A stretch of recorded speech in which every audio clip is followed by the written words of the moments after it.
Good morning, children. Welcome to the online classes. Everyone knows what I'm going to teach. Yes, I'm going to teach physics because you already got the worksheet of this chapter, motion chapter, during your May month. Okay. So, what is the name of the chapter? Motion. What is the literal meaning of motion? It means movement.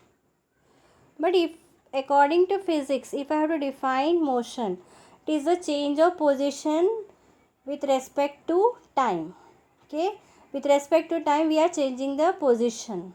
Okay, suppose I was sitting here at A and then after some time I moved and sat at B.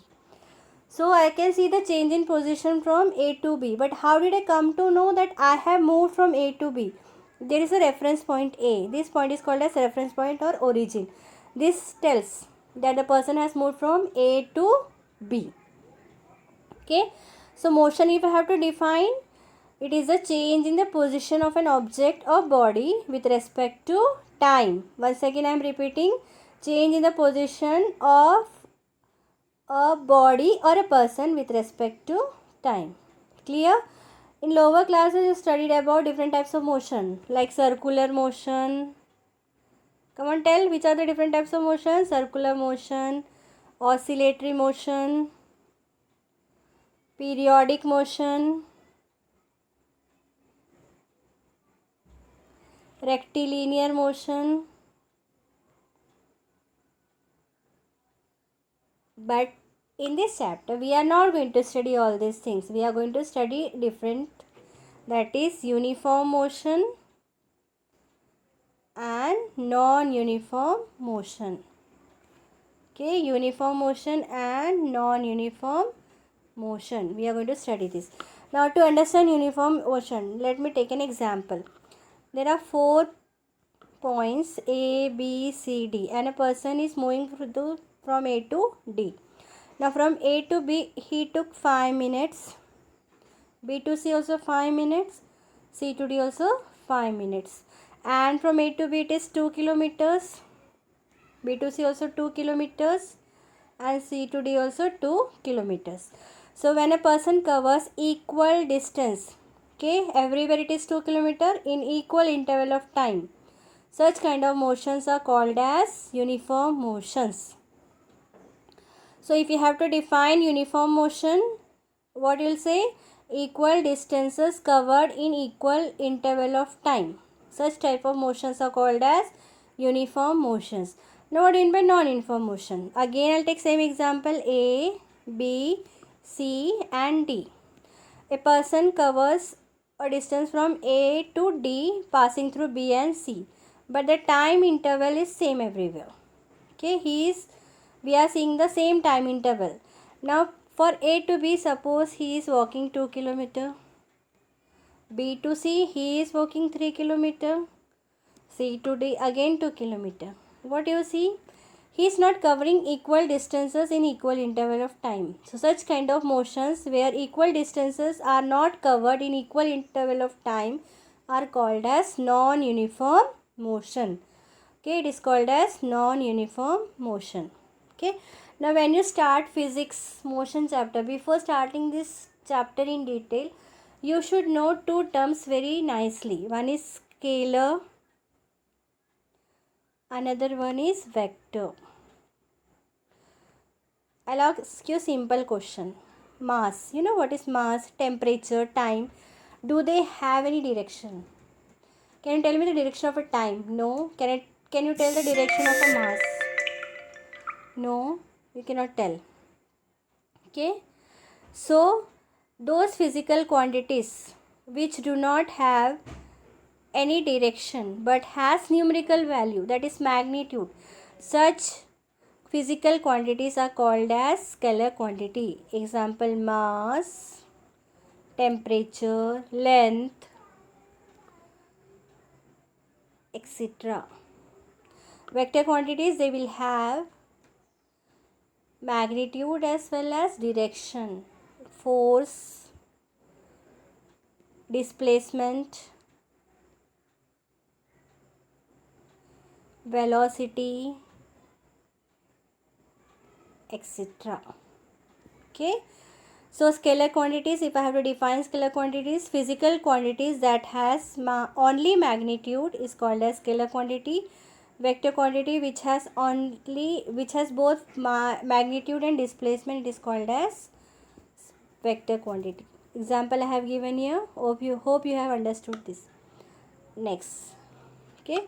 Now let us learn the difference between distance and displacement.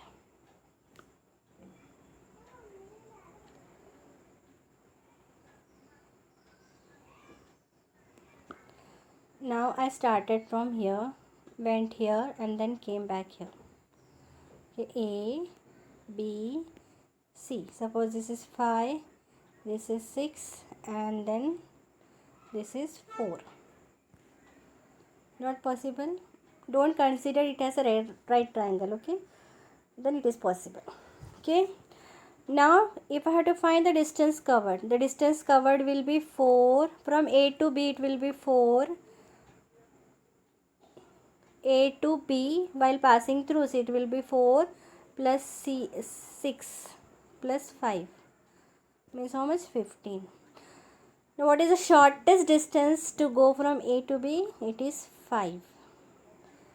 So the shortest distance between initial point and final point, it is called as displacement. It is called as displacement. And the total path covered by an object during its motion, it is called as distance. Another example I'll tell you. Let me change the color of the pen. Okay. Suppose this is a circle. Okay. It's a circular garden and you are standing here. Okay. Now you are completing one round. Suppose this is 14 centimeter. Okay. Now what is the distance covered in one round? For finding the distance, you use the formula 2 pi r circumference 2 into 22 by 7 into radius. What is radius? 7. So it will be 44 centimeter. Is it clear to everyone?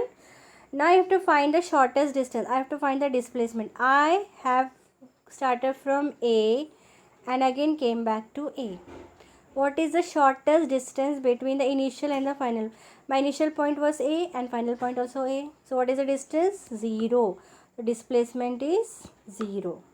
Now if you have to go from A to B, what is the shortest distance? The shortest distance means displacement. It is 14 centimeter.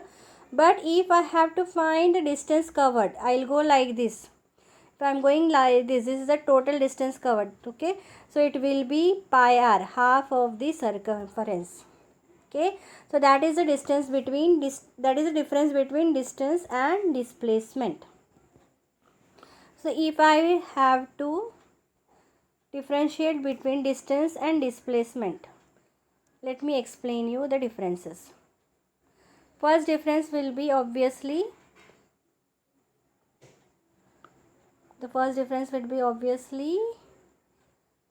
yes, definition. It is the total path covered.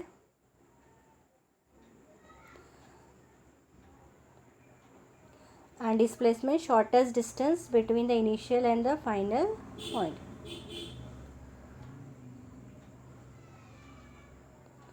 Okay. Next, distance can never be 0. It can never be 0 because we will be covering some of the path. Never be 0, but it can be 0. It is a scalar quantity because it has no direction and it is a vector quantity. Okay, so this is the difference between distance and displacement. Hope you have understand the worksheet I have given now. So try that worksheet. Still you have doubt, then you can ask me. So we'll continue in the next class.